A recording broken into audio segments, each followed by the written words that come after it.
नाम यानी शब्द की साधना। गहि के नाम डोरी नेह नाह जोरी, अमर मंदिर जहां तह चढ़ जाएला। 5 और 25 जहां सोहम ईश नाही, सहज सहज गुरु शब्द समाइला। इंगल पिंगल सुषमणि गम नाही जहां, परम पुरुष मिल मंगल गाइला। सहज समाधि जहां अगम अगाध गति, सुरत निरत जुग बांध लौ लाइला। मदन साहब की वाणी केवल सिद्धांतमयी ही नहीं, इसमें साधनामय अंश भी हैं। आप उपदेश देते हैं, हे साधक, सतगुरु की समझाई युक्ति के अनुसार अंदर नाम की डोरी पकड़कर ध्यान को प्रियतम यानी नाह से जोड़ ले। इस प्रकार तू प्रभु के अमर अविनाशी मंदिर परम धाम में पहुंच जाएगा। वह परम धाम तीनों गुणों, 5 तत्वों, उनके 25 भावों, त्रिकुटी के मालिक यानी ईश और चौथे रूहानी मंडल के स्वामी यानी सोहम से ऊपर है। सतगुरु के बख्शे शब्द में ध्यान जोड़कर धीरे धीरे तू उसमें अभेद हो जाएगा। शब्द में अभेद हो जाना ही परमेश्वर में अभेद हो जाना है। शुरू में मन आत्मा को सुषुम्ना में एकाग्र करना पड़ता है, पर बाद में आत्मा इड़ा पिंगला और सुषुम्ना के संगम और तीसरे रूहानी मंडल को पार करके परम पुरुष के दरबार में पहुंचकर आनंदमग्न हो जाती है। आप संकेत करते हैं कि आंतरिक चढ़ाई के लिए सुरत और निरत दोनों का इकट्ठे यानी जुग बांधी काम करना आवश्यक है। जब ध्यान आंखों से ऊपर स्थिर हो जाता है तो शरीर का आंखों से निचला हिस्सा सुन्न हो जाता है। इसको पूर्ण एकाग्रता अथवा समाधि की अवस्था कहा गया है। सुरत और निरत आत्मा की 2 शक्तियां हैं। सुरत शब्द की ध्वनि को सुनती है और निरत शब्द के प्रकाश को देखती है। शब्द की ध्वनि सुरत को अपनी ओर खींचती है। लौ लाइला, इससे ध्यान पूरी तरह शब्द में लीन हो जाता है और आत्मा की अंदर ऊपर की ओर चढ़ाई शुरू हो जाती है। जागृत स्वप्न तुर तज के सुषोप्ति, नाम अमल रस पियत अघाइला। जीवन मरण जहां आवागवन नाही, त्रिविध ताप न से चित्त ठहराइला। जीव की 4 अवस्थाएं मानी गई हैं: जागृत, स्वप्न, सुषुप्ति और तुरिया। सुषुप्ति का अर्थ है गहरी नींद जिसमें सपने नहीं आते। तुरिया से भाव समाधि की अवस्था है। धीरे धीरे आत्मा इन 4 अवस्थाओं से ऊपर उठकर नाम का रस पीती हुई इस प्रकार तृप्त हो जाती है कि मन की इंद्रियों के भोगों और विषय विकारों की तृष्णा पूरी तरह शांत हो जाती है। इस प्रकार जीव जन्म मरण आवागमन से ऊपर उठ जाता है। उसका आध्यात्मिक, आधिभौतिक और अधिदैविक तीनों तरह के तापों से छुटकारा हो जाता है और मन अंदर से पूरी तरह निश्चल हो जाता है। गगन धरन तेज वायु जल नाही जहां, अक्षय वृक्ष चढ़ अमी फल खाइला। वेद को विचार नाही 10 अवतार नाही, तीर्थ बरत जप तप बिसराइला। रैन दिवस रवि शशि गम नाही जहां, गुरु प्रताप तत्व वित्त में समाइला। काहू की शोक नहीं मरल शोक बस, काहू को हर्ष नहीं हर्ष बढ़ाइला। हर्ष शोक दोहू सायर लहर मन, शब्द सुरत हिल मिल के थिराइला। कहो जो अगम गति कहत बनत नहीं, जसरे गूंगे की गति सयन बुझाइला। आप कहते हैं, प्रभु के परम धाम में गगन, धरती, अग्नि, वायु, जल ये 5 तत्व नहीं हैं। वहां पहुंचकर आत्मा प्रभु रूपी अविनाशी वृक्ष से नाम यानी शब्द के अमृत का फल खाकर अमर हो जाती है।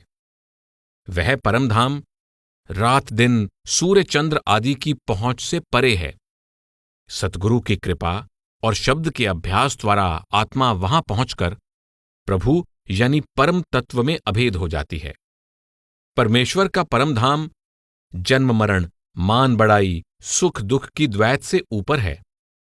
दुख सुख, खुशी गमी मन रूपी सागर में निरंतर उठती रहने वाली लहरें हैं। जब सुरत शब्द में अभेद हो जाती है तो मन पूरी तरह निश्चल यानी स्थिर हो जाता है और उसमें उठने वाली खुशी गमी की लहरें सदा के लिए बंद हो जाती हैं। आप अत्यंत सूक्ष्म परंतु सुंदर ढंग से समझा रहे हैं कि खुशी गमी की द्वैत से ऊपर उठने का साधन मन की स्थिरता है और मन की स्थिरता का साधन सुरत को शब्द में अभेद करना है। मदन साहेब उदाहरण देकर परम धाम के आनंद के बारे में कहते हैं, जिस तरह गूंगा गुड़ का स्वाद बयान नहीं कर सकता, केवल गुनगुन करके इस बारे में संकेत कर देता है, उसी तरह उस परम धाम और उसके आनंद के बारे में वर्णन कर पाना असंभव है। मैंने उसके बारे में मामूली सा संकेत कर दिया है। जो लोग इस संकेत से लाभ उठाकर उस अवस्था तक पहुंचने के लिए प्रयास करेंगे, केवल वही उसका असल भेद समझ पाएंगे। आपका भाव है कि परमात्मा अनुभव का विषय है, वर्णन का नहीं। मदन साहब ने इस शब्द द्वारा सतगुरु की समझाई युक्ति के अनुसार किए जाने वाले रूहानी अभ्यास का आरंभ से अंत तक का सारा हाल बयान कर दिया है और इस अभ्यास से प्राप्त होने वाली अद्भुत अनुपम अवस्था की ओर संकेत कर दिया है। सब विधि बात बनी, जा उर प्रगटे नाम धनी, जीव ब्रह्म बिच रहेव न अंतर, शब्द में सुरत सनी, नाम अमोलिक निरख परख के, बोले यक बात गनी, होए एकांत चित नाम रतय, जैसे उगिलत सर्प मनी, चरत फिरत वाके उजियारे, मणि में सुरत सनी। परमार्थ की साधना और भक्ति का मूल उद्देश्य परमात्मा का मिलाप है। मदन साहब कहते हैं कि तेरे अंदर परमेश्वर का नाम प्रकट हो जाए तो तेरा कार्य पूर्ण हो जाएगा। तेरी सुरत शब्द में लीन हो जाएगी तो आत्मा और परमात्मा का भेद समाप्त हो जाएगा। दूसरे शब्दों में, आत्मा परमात्मा में अभेद होकर उसका रूप हो जाएगी। जब तुझे अंदर परमेश्वर के नाम की पहचान हो जाएगी तो तू जो भी वचन बोलेगा वे अनुभव से उपजे पूर्ण ज्ञान पर आधारित होंगे। इसलिए तू हर तरफ से ध्यान हटाकर एकांतवासी बन जा और मन को पूरी तरह नाम में अभेद कर दे। फिर तेरी हालत पूरी तरह बदल जाएगी। इस समय तू अज्ञानता के अंधकार में भटक रहा है। सर्प अपनी मणि उगलकर बाहर रख देता है और उसके प्रकाश में चारों ओर विचरता है। इसी तरह जब नाम का प्रकाश अंदर प्रकट हो जाएगा तो अज्ञान का अंधकार दूर हो जाएगा और तू प्रत्येक कार्य नाम के प्रकाश में करेगा। उपरोक्त शब्द में साधना का भाव प्रधान है। आप सिद्धांतों को करनी में ढालने वाली साधना की ओर संकेत कर रहे हैं। आप इसी अंदाज में कहते हैं, वाकी बनत बनत बन जाई रे, सहज सहज गुरु शब्द समाई रे, सहज गुरुन मत सहज ज्ञान रत, सहज समाधि लगाई रे, सहज स्वरूप रूप अविनाशी, सहज ध्यान दरसाई रे, देह दहन तप योग सपन धन, सब सुख हाथ न आई रे, कष्ट करत तन थिर न रहत मन, बने न बिन थिरताई रे, काहे को खोजत बन मानो हो मदन मन, संग ही रतन धन पाई रे। इस शब्द की अंतिम 3 पंक्तियों के बारे में पहले विचार करते हैं। देह दहन, तप योग।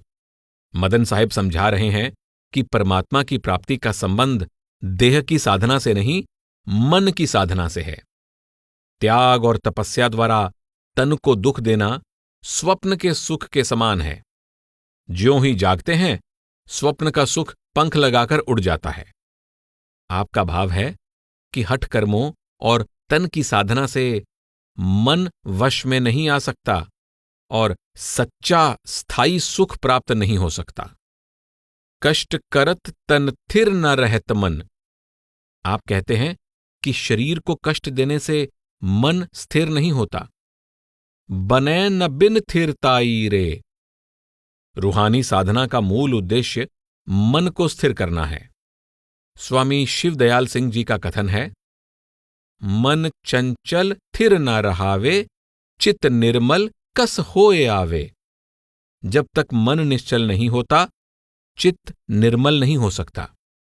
मदन साहब कहते हैं, जब तक मन स्थिर नहीं होता, आत्मा के अंदर ऊपर की ओर चढ़ाई शुरू नहीं हो सकती और परमार्थ की सिद्धि नहीं हो सकती।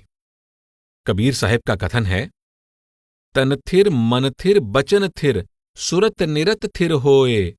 कह कबीर इस पलक को, कल्प न पावै कोय। कल्प, पुराणों के अनुसार ब्रह्मा का एक दिन कल्प के बराबर होता है और उसकी अवधि 4 अरब 32 करोड़ वर्ष होती है। आप कहते हैं कि पल भर के लिए तन मन सुरत और निरत स्थिर हो जाए तो अंदर रूहानी चढ़ाई हो जाती है, जो हिलते जुलते तन मन से अनंत काल तक किए अभ्यास से नहीं हो सकती। साधक को जो भी यत्न करना पड़ता है, तन और मन को स्थिर करने के लिए करना पड़ता है। उसके बाद सारी अंतर्मुख चढ़ाई सहज रूप में अपने आप होती रहती है। काहे को खोजत बन मानो हो मदन मन, संग ही रतन धन पाई रे। मदन साहब तीसरा संकेत यह करते हैं कि परमात्मा भी अंदर है, परमात्मा से मिलाप का साधन भी अंदर है, इसलिए बाहर जंगलों में भटकने की आवश्यकता नहीं। आवश्यकता है तो केवल बाहर स्थान स्थान पर भटक रहे मन को बाहर से अंदर और नीचे से आंखों के ऊपर लाने की। मदन साहब ने शब्द की पहली 3 पंक्तियों में परमार्थ में सफलता के लिए अपनाई जाने वाली सच्ची साधना का उल्लेख किया है। सहज सहज गुरु शब्द समाई रे। आप कहते हैं कि परमार्थ जल्दबाजी तथा जोर जबरदस्ती का मार्ग नहीं, यह सहज का, धैर्य का मार्ग है। साधक को चाहिए कि पूरी दृढ़ता और धैर्य से सुरत को शब्द में अभेद करने का अभ्यास करता जाए। इसमें निरंतर यत्न की आवश्यकता है। वा की बनत बनत बन जाई रे। जो साधक प्रेम भरोसे, आस विश्वास से निरंतर यत्न करता रहता है, एक दिन उसको सुरत शब्द के अभ्यास में सफलता अवश्य प्राप्त हो जाती है। उसकी अंतर्मुख चढ़ाई शुरू हो जाती है और आखिरकार उसकी सुरत शब्द में अभेद होकर शब्द के स्रोत सत्पुरुष में समा जाती है। सहज गुरुन मत सहज ज्ञानरत, सहज समाधि लगाई रे। साधक को चाहिए कि हर तरह की मन मर्जी की साधना को एक ओर रखकर सतगुरु की समझाई युक्ति के अनुसार अभ्यास करे। सतगुरु शिष्य को दीक्षा देते समय ध्यान को बाहर से अंदर और नीचे से ऊपर लाने की पूरी युक्ति सिखा देते हैं। आप उसको गुरुन्मत यानी गुरु का ज्ञान कह रहे हैं। इसको ही गुरु मंत्र भी कहते हैं। गुरु की समझाई युक्ति के अनुसार गुरु मंत्र का जाप करने से धीरे धीरे सुरत की धाराएं शरीर के आंखों से निचले भाग से ऊपर की ओर सिमटनी शुरू हो जाती हैं। जब मन और सुरत आंखों से निचले भाग को खाली करके पूरी तरह अंदर आंखों से ऊपर और मध्य स्थिर हो जाते हैं, तो शरीर का आंखों से निचला भाग सुन्न हो जाता है। सुरत शरीर के आंखों से निचले भाग में अचेत हो जाती है तथा अंदर की ओर सचेत रहती है।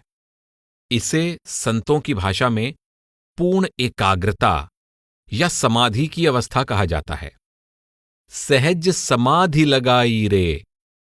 आप कहते हैं कि ज्यों ही जीव समाधि की अवस्था में पहुंचता है, इसे बिना यत्न के सहज रूप में अंदर शब्द का प्रकाश दिखाई देना और शब्द की ध्वनि सुनाई देनी शुरू हो जाती है।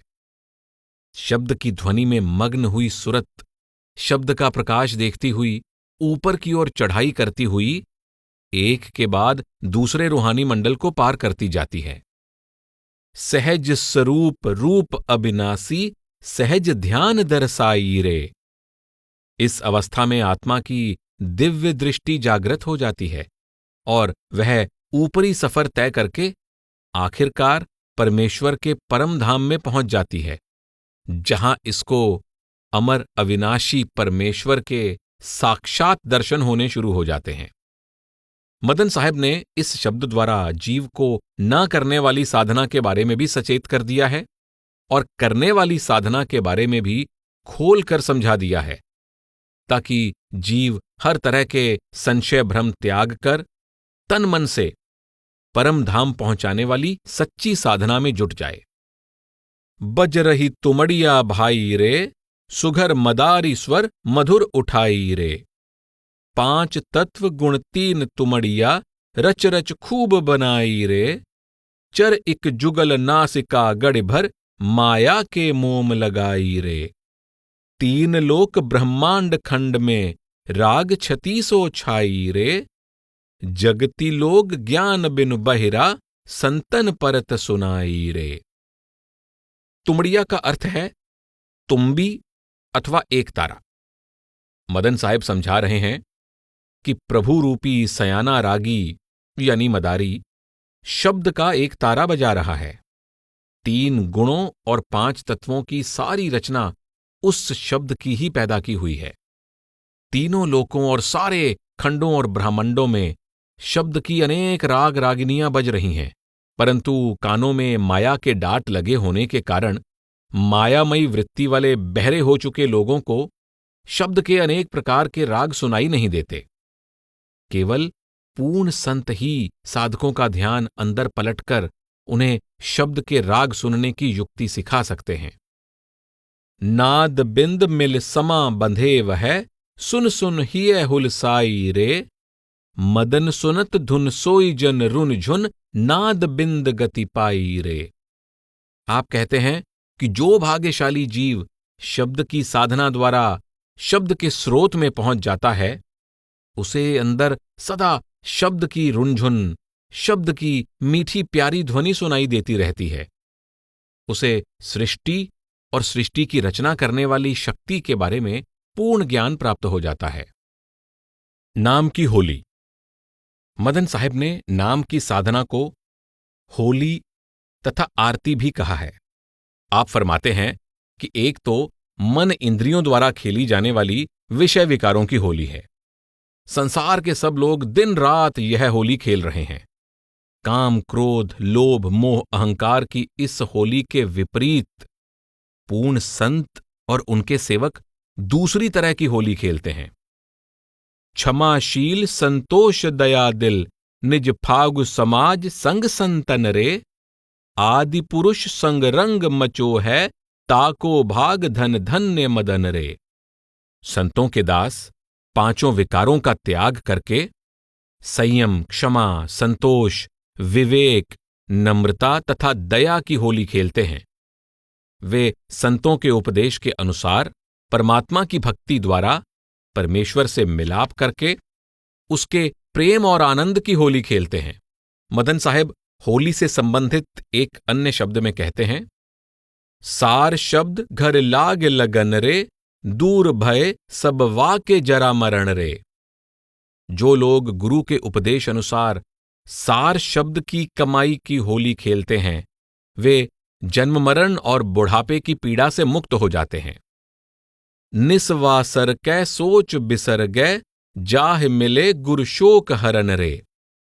जिस भाग्यशाली जीव का दुख संताप दूर करने वाले गुरु से मिलाप हो जाता है, वह दिन रात सताने वाली चिंता से सदा के लिए मुक्त हो जाता है। वह घर मदन मगन होए बैठे, जो अब राखत राम परन रे। वह भाग्यशाली जीव मन और माया की त्रिलोकी को पार करके परम धाम यानी निज घर पहुंचकर सदा सहज आनंद में मग्न रहता है। खेल रहा गुरु फाग सही, कोई सुघर संतरे। कर्म भर्म जप यज्ञ दान तप, छोड़ सकल खट राग हंसरे। एक शब्द में समा बंधे वह, 636 राग हंसरे।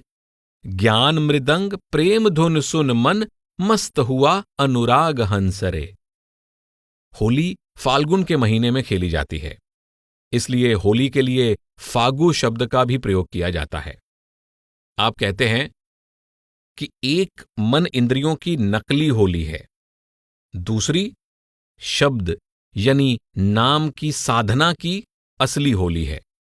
आप कहते हैं कि केवल कोई विरले सूझवान पूर्ण ज्ञानी संत ही वह सच्ची होली खेलते हैं। मदन साहब कहते हैं, हे जीवात्मा, तू हर प्रकार के कर्म धर्म, जप तप, पूजा पाठ, दान पुण्य, योग यज्ञ और अनेक प्रकार के राग रंग तमाशे छोड़कर सुरत को अंदर शब्द के साथ जोड़। बाहरी 36 प्रकार के रागों में से वह आनंद नहीं मिल सकता जो शब्द के दिव्य राग में से प्राप्त होता है। जब सुरत को अंदर शब्द के मृदंग की मीठी प्यारी धुन सुनाई देती है तो मन प्रेम पूर्वक उसके आनंद में मग्न हो जाता है। फागु खेलन को समय जात है, क्यों सोवत उठ जागे हंसरे। रंग में रंग बहुर नहीं मिलना, काहे लेत सिर दाग हंसरे। विषय विकार कपट छल क्षुद्रही, छोड़ सकल सिर भार हंसरे। खेल रहा कोई गुरुजन पूरा, मदन जाग ताको भाग हंसरे। आप प्रेरणा देते हैं, हे जीवात्मा, अंदर शब्द की होली खेलने का समय बीतता जा रहा है।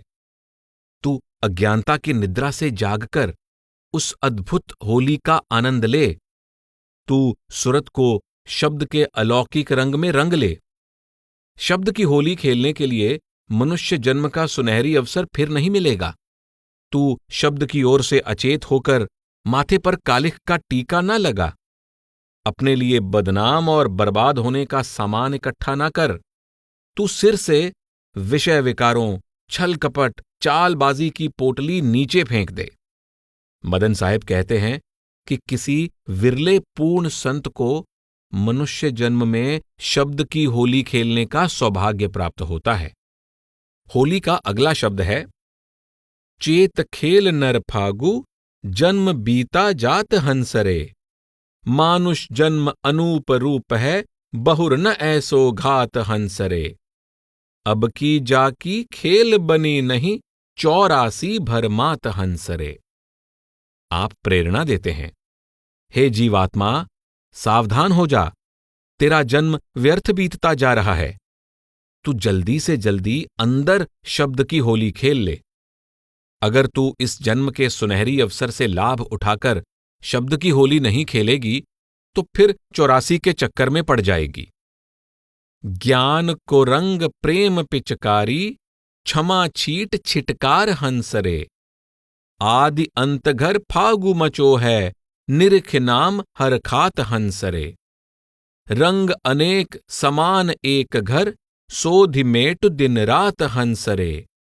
क्षमाशील संतोष बचो है, सुन सुन जी हुलसात हंसरे। मदन फागु बड़े भाग मिलत अस, पौतज पद ही समात हंसरे। तू गुरु से शब्द के ज्ञान का रंग प्राप्त करके प्रेम की पिचकारी से चारों ओर क्षमा संतोष आदि का रंग फैला दे। तू अंदर पूरी तरह नाम के रंग से भरपूर है। तू दिन रात को भूलकर हर समय नाम के रंग में रंगी रहे।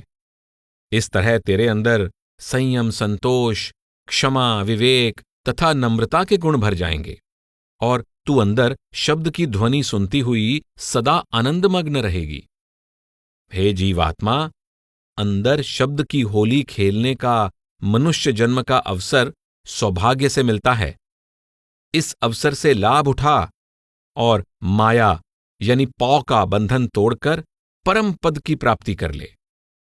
आप इससे अगले शब्द में संकेत करते हैं, सार शब्द धुनि बाजत रुन झुन, पल पल छिन छिन लाग टिकोरी। जेही अनुराग फागु सतमत को, तेही तज मदन कौन संग जोरी।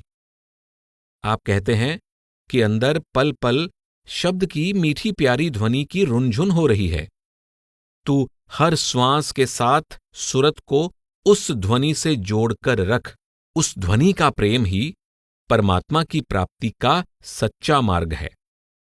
उसके सिवाय कोई दूसरा साधन कभी भी आत्मा को परमात्मा में अभेद नहीं कर सकता।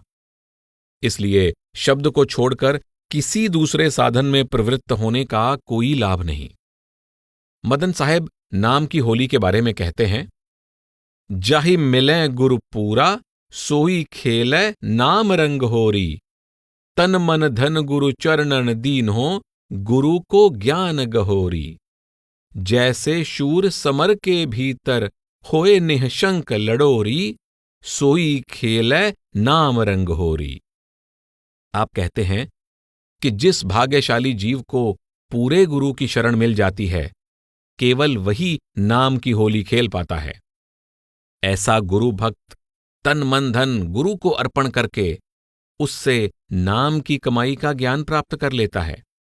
वह गुरु से सुरत शब्द की कमाई सीखकर हाथ पर हाथ रखकर नहीं बैठा रहता।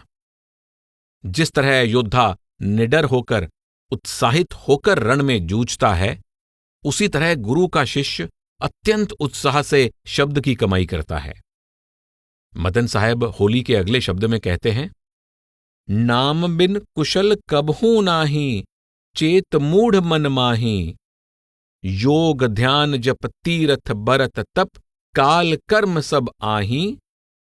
काल जाल फंद रहा सकल जग, अंत काल पछिताही। माया रूप मन मध्य बसत है, मुकुर मध्य जस छाही। बिन गुरु दया मेहर साई नहीं, कोटि कर्म बिलगाही। दूर आस भरपूर पास जल, आस करत सब पाही। तज बिकार दिल दुविधा दूर कर, निरख नाम निकटाही। मुए मिलन की झूठी आशा, कर कर यम घर जाही। सांच सोई जन समझ मदन मन, जीवत नाम समाही। मदन साहब चेतावनी देते हैं, ए मूर्ख अज्ञानी जीव, तू मन में अच्छी तरह विचार करके देख ले कि नाम के बिना सुख शांति नहीं मिल सकती। जप तप, तीर्थ व्रत, योग तथा मन ही मन परमेश्वर का ध्यान करना, ये सब काल द्वारा प्रचलित किए गए भक्ति के झूठे साधन हैं। काल जीव को उम्र भर उनके जाल में उलझाए रखता है। परिणाम यह होता है कि जीव को अंत समय पछताना पड़ता है कि मैंने अपना जन्म व्यर्थ बर्बाद कर दिया। जिस तरह दर्पण में बिंब दिखाई देता है, उसी प्रकार काल और माया मन का रूप धारण करके जीव के अंदर छुपे बैठे हैं। जब तक जीव पर पूरे गुरु की दया मेहर नहीं होती, वह चाहे लाखों यत्न कर ले, मन माया से छुटकारा नहीं प्राप्त कर सकता। मदन साहेब प्रेरणा देते हैं कि अमृत जल तेरे अंदर निकट से निकट है, तू उसकी प्राप्ति की आशा में दूर स्थान स्थान पर भटक रहा है। तू विषय विकार त्याग कर तथा मन की दुविधा दूर करके अपने अंदर से ही नाम का अमृत प्राप्त कर ले। तू मन में भली भांति दृढ़ कर ले कि मृत्यु के उपरांत मुक्ति प्राप्त होने की आशा केवल मन का भ्रम है। अगर तू नाम की कमाई द्वारा जीते जी मुक्ति प्राप्त नहीं करेगा, तो अंत समय यमदूतों के वश पड़ जाएगा। इस बारे में संत नामदेव जी कहते हैं, मुए हुए जो मुक्ति देहुगे, मुक्ति न जाने कोयला। आप कहते हैं, हे पंडित जी, आप मुझे मरने के बाद मुक्ति प्राप्त हो जाने का भरोसा दिलवा रहे हो, परंतु मैं मौत के बाद की मुक्ति पर कैसे विश्वास कर लूं? भाव यह है कि जो जीते जी अनपढ़ है, उसे मौत के बाद कोई बीए एमए की डिग्री नहीं दे देगा। जिसका हृदय जीते जी विषय विकारों से भरा हुआ है, मौत के बाद वो संत महात्मा नहीं बन जाएगा। हर प्रकार की सांसारिक प्राप्ति भी जीते जी ही की जा सकती है, और मुक्ति भी जीते जी नाम की कमाई द्वारा ही प्राप्त की जा सकती है। सुन कहा हमार, सको तो खेलो गुरु धमार। बिन गुरु कोई न पावै पार, बहे मांझ 84 धार। होली के समय लोग गाते हुए नृत्य करते हैं, जिसे धमार या धमाल कहते हैं। मदन साहब कहते हैं कि मेरा कहा मान ले, अगर नाचना है तो गुरु के साथ नाच। सतगुरु की संगति और शरण के बिना कोई भी भवसागर के पार नहीं जा सकता। सतगुरु की शरण के बिना जीव सदा 84 की धारा में बहता चला जाता है। सार शब्द घर सुरत संहार, नहीं तो हो ब्यो काल को चार। मदन समझ पद किया पुकार, जो समझे सो असल सार। आप समझाते हैं कि मैं तुझे सच्चा उपदेश दे रहा हूं, तू इसे भली भांति समझकर सुरत को अंदर शब्द से जोड़ ले, अन्यथा काल का आहार बन जाएगा। आप इसी भाव को आगे बढ़ाते हुए कहते हैं, सहज ध्यान है गुरु धमार, सुन मन मतवार। आदि अंत गुरु निकट ठाड़, सुन मन मतवार। तनिक नहीं है फेर फार, सुन मन मतवार। आप समझाते हैं कि जिसे देखा ना हो उसका ध्यान नहीं किया जा सकता। गुरु निराकार का साकार रूप है, इसलिए गुरु के स्वरूप का ध्यान कर पाना सरल है। आप कहते हैं कि अगर नृत्य करना है तो गुरु के ध्यान का नृत्य कर।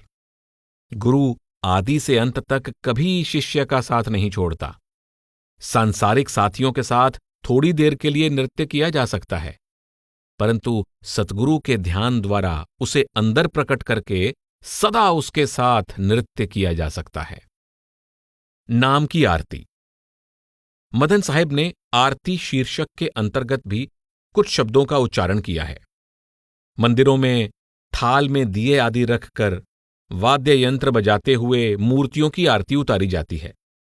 मदन साहब जीव को बाहरी बनावटी आरती के बजाय अंदर हर पल हो रही नाम यानी शब्द की आरती की ओर ध्यान मोड़ने की प्रेरणा देते हैं।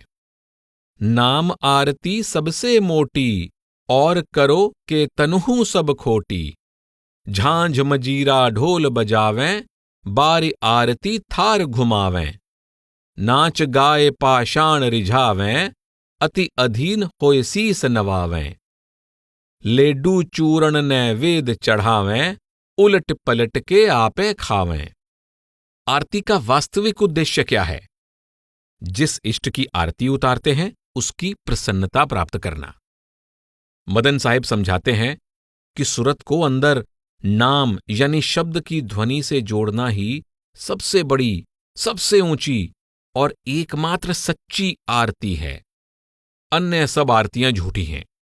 आप बाहरी आरती की ओर संकेत करते हुए कहते हैं कि लोग थाल में दीप प्रज्वलित करके, धूप जलाकर, मंजीरे ढोल आदि बजाते हुए थाल मूर्ति के सामने फेरते हैं। वे नाचते गाते हुए नम्रता से नतमस्तक होकर पत्थर की मूर्तियों को प्रसन्न करने की कोशिश करते हैं। वे लड्डू, पंजीरी आदि देवताओं का भोजन समझी जाने वाली कई प्रकार की सामग्रियों का मूर्तियों को भोग लगाते हैं। मूर्तियां तो उसमें से किसी चीज का नहीं भोग लगाती हैं। कुछ सामग्री श्रद्धालुओं में बांट दी जाती है तथा शेष पुजारी खा जाते हैं। आपे गढ़ें आप अस्थापें, आपे पूजें आपे जापें। आप अपन पौचीन्हत नाही, आछत खसम पशाण पुजाही।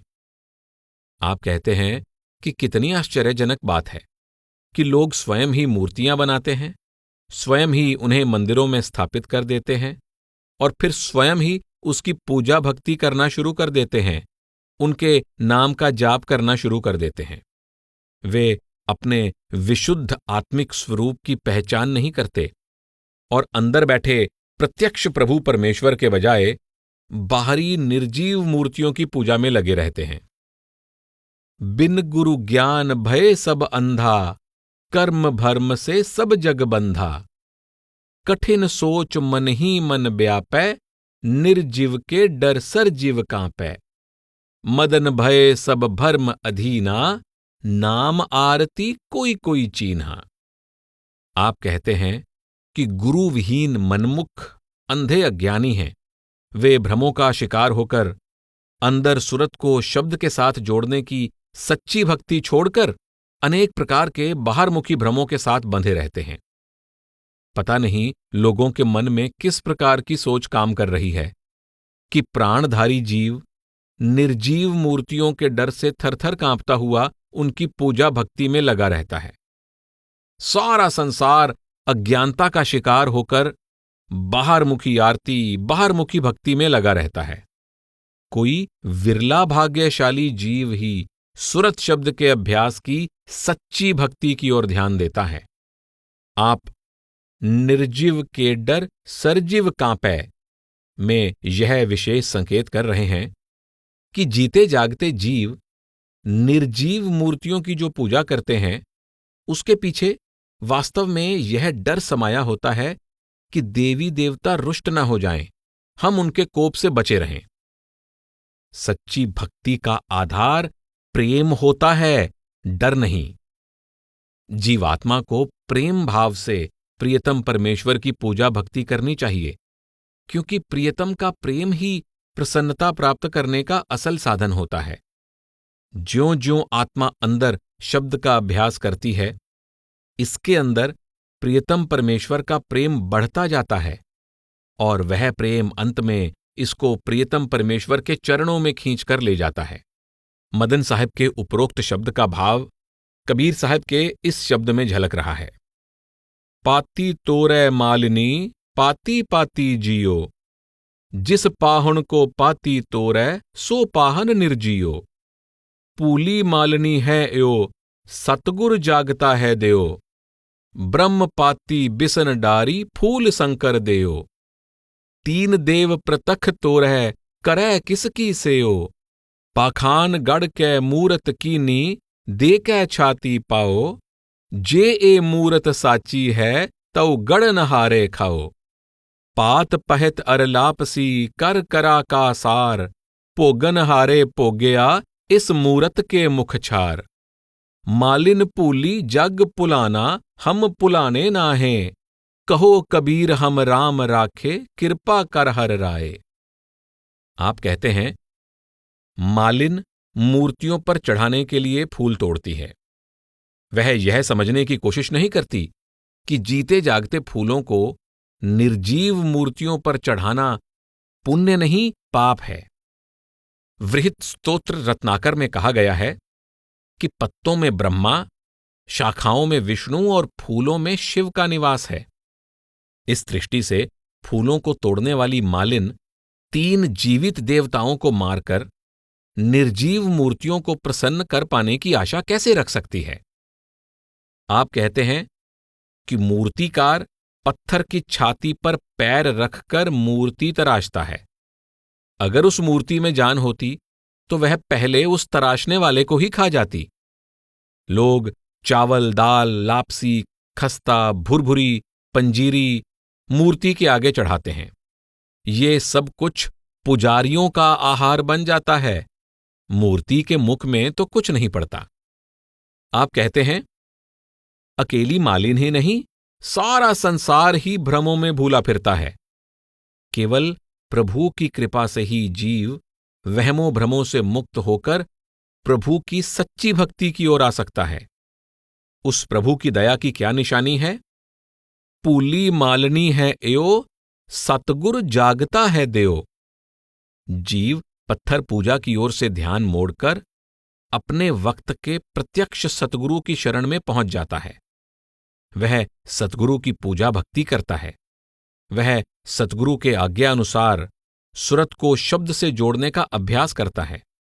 इससे सतगुरु की प्रसन्नता प्राप्त हो जाती है, प्रभु भी प्रसन्न हो जाता है और पूजा भक्ति करने वाला या आरती उतारने वाला साधक भी परम आनंद का अधिकारी बन जाता है।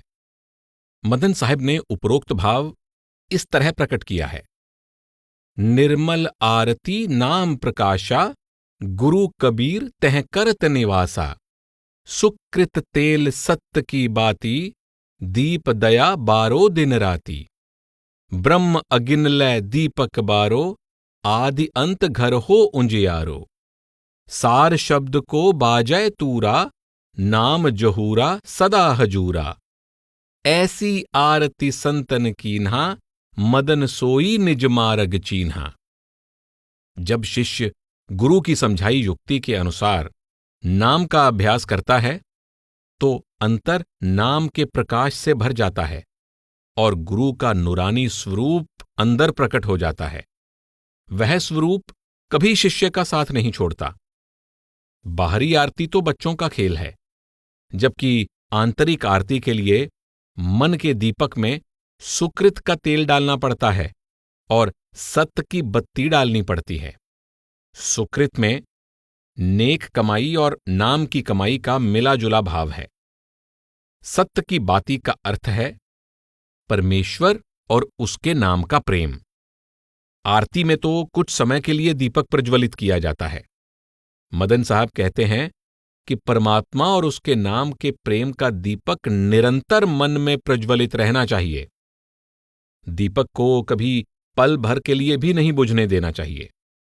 आप कहते हैं कि जब ब्रह्म अगिन अर्थात परमेश्वर के नाम की अग्नि से दीपक प्रज्वलित होता है तो अंतःकरण पूरी तरह प्रकाश से भर जाता है। वर्तमान अवस्था में आंखें बंद करते हैं तो अंधकार ही अंधकार दिखाई देता है। जब अंदर नाम का दीपक प्रज्वलित हो जाता है तो उसका प्रकाश कभी खत्म नहीं होता। वह प्रकाश आदि से अंत तक जीव के साथ रहता है। बाहरी आरती में गीत संगीत का प्रबंध करना पड़ता है। आंतरिक आरती में अंदर शब्द के मृदंग, नगाड़े तथा तूर सहज रूप में निरंतर बजते सुनाई देते रहते हैं। बाहरी साज शब्द की आंतरिक अलग अलग प्रकार की ध्वनियों की नकल करने के लिए बनाए गए हैं। अंदर कोई भी साज बजाए बिना ही शब्द की भांति भांति की मीठी मनमोहक ध्वनियां सुनाई देती रहती हैं। नाम जहूरा सदा हजूरा। जब अंदर नाम का प्रकाश प्रकट हो जाता है तो जीव सदा परमात्मा की हुजूरी में रहता है। मदन साहब कहते हैं कि जिस जीव को संतों की संगति और शरण द्वारा इस तरह की आरती का सौभाग्य प्राप्त हो जाता है उसको निज घर जाने वाले मार्ग की सूझ हो जाती है। वह उस मार्ग पर चलता हुआ सहज ही निज धाम वापस पहुंच जाता है। आप अगला शब्द उपरोक्त शब्द में प्रकट किए भाव से शुरू करते हैं। नाम आरती जो जन बूझै, अमर लोक का मार्ग सूझै। प्रथम ही सद्गुरु पूरा पावै, होए अधीन बहु सेवा लावै। तन मन धन गुरु चरणन दीन्हा, गुरु अज्ञाते और न कीन्हा।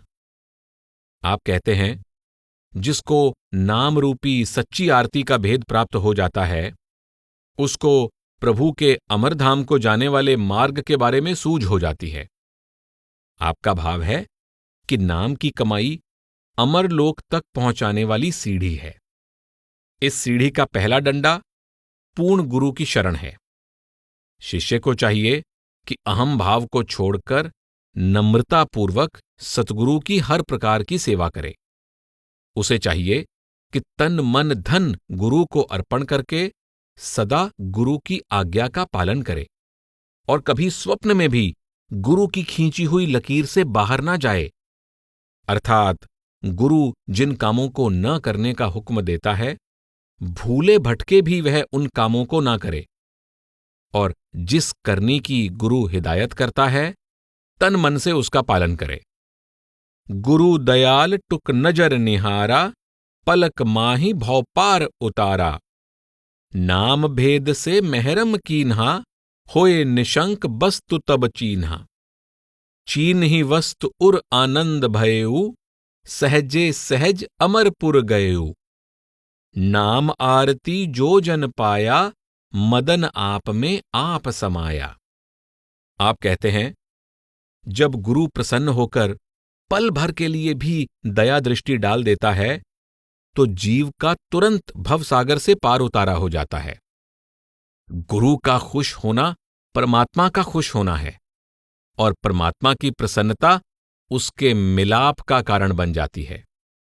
सतगुरु प्रसन्न होकर क्या करता है? नाम भेद से महरम कीन्हा। वह सुरत को अंदर नाम यानी शब्द से जोड़ने की युक्ति समझा देता है। होए निशंक बस्तु तब चीन्हा, वह केवल नाम का ही भेद नहीं देता, बल्कि शिष्य को नाम रूपी अनमोल परम तत्व की दात भी बख्श देता है। वह शिष्य की सूरत को अंदर नाम के साथ जोड़ देता है, जिससे जीव को सार पदार्थ की प्राप्ति हो जाती है। सहजे सहज अमरपुर गयु, उसकी आत्मा सहज में ही मार्ग के सारे मकाम पार करके परमेश्वर के अमरधाम पहुंचकर सहज आनंद की अधिकारी बन जाती है। इस तरह नाम की आरती द्वारा जीव सदा के लिए अपने आदि स्रोत में अभेद हो जाता है। आप आरती का सार भाव बयान करते हुए कहते हैं, नाम आरती करो मेरे भाई, करत करत सब शोक नसाई।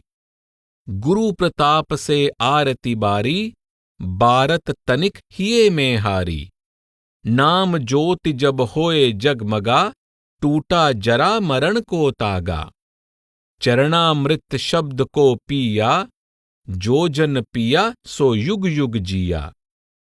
ऐसी आरती जो बनी आवे, दुई दुख मदन कबहू नहीं पावै। आप उपदेश देते हैं कि नाम की आरती करो। ज्यों ज्यों नाम की आरती होगी, सब दुख दूर होते जाएंगे। जो भाग्यशाली जीव गुरु की कृपा द्वारा अंदर नाम का दीपक प्रज्वलित कर लेता है, उसका अंतःकरण प्रकाश से भर जाता है। जिस जीव को अंदर शब्द का चरणामृत मिल जाता है, वह अमर जीवन का अधिकारी बन जाता है। नाम की धारा सत्पुरुष में से आ रही है, इसलिए आपने इसको सत्पुरुष के चरणों का अमृत कहा है। जो भाग्यशाली गुरु की कृपा से नाम की आरती उतारता है, वह प्रभु में अभेद होकर उसका रूप हो जाता है। वह दुई या प्रभु के वियोग के दुख से सदा के लिए मुक्त हो जाता है तथा अमर अविनाशी परम आनंद का अधिकारी बन जाता है। कबीर साहब ने भी आरती का भाव स्पष्ट किया है। तत् तेल नाम किया, बाती दीपक दे उजियारा। जोत जाए जगदीश जगाया, बुझे बुझनहारा। पंचे सबद अनाहद बाजे, संगे सारंग पानी। कबीर दास तेरी आरती कीनी, निरंकार निर्बानी। आप कहते हैं कि मैंने सतगुरु के सच्चे ज्ञान के तेल से नाम की बत्ती जला ली है, इसलिए शरीर रूपी दीपक प्रकाश से भर गया है। यह भेद कोई विरला बूझ पाएगा कि नाम ही जगदीश की ज्योति है और यही गुप्त जगदीश को प्रकट करने का सच्चा साधन है। जो परमेश्वर सारी सृष्टि का कर्ता और रक्षक है, उसके दरबार में अनहद शब्द की 5 प्रकार की विस्मादी ध्वनियां गूंज रही हैं। ये ध्वनियां ही उस अविनाशी निरंकार की असल आरती हैं, और सुरत को उन ध्वनियों से जोड़ना ही उस अनादि अविनाशी सृजनहार की आरती उतारने का एकमात्र सच्चा साधन है। मदन साहब ने आरती का अद्भुत दृश्य प्रस्तुत किया है। अद्भुत आरती कथो ना जाई, सिंह स्यार को सीस नवाई। करे भुभंग गरुड़ अस्वारी, धीमर को मछरी धय मारी। मूस बिलारी ही दावंग दे खावे, छेड़ बिगवही बैठ बिरावे। करे बटेर बाज से जंगा, समुद्र ही सोखत उलट के गंगा। ऐसी आरती घर घर छाई, मदन बिना गुरु दृष्ट न आई। मदन साहब समझाते हैं कि नाम की कमाई की आरती द्वारा जीवात्मा में अपरंपार शक्ति भर जाती है। वर्तमान अवस्था में आत्मा लोमड़ी के समान निर्बल है और मन शेर की भांति शक्तिशाली है। नाम की कमाई द्वारा आत्मा मन रूपी शेर पर सवार हो जाती है। वर्तमान अवस्था में आत्मा शरीर के 9 द्वारों में रेंगने वाले सर्प के समान है, परंतु नाम की कमाई द्वारा यह आकाश में उड़ने वाले गरुड़ पर सवार हो जाती है।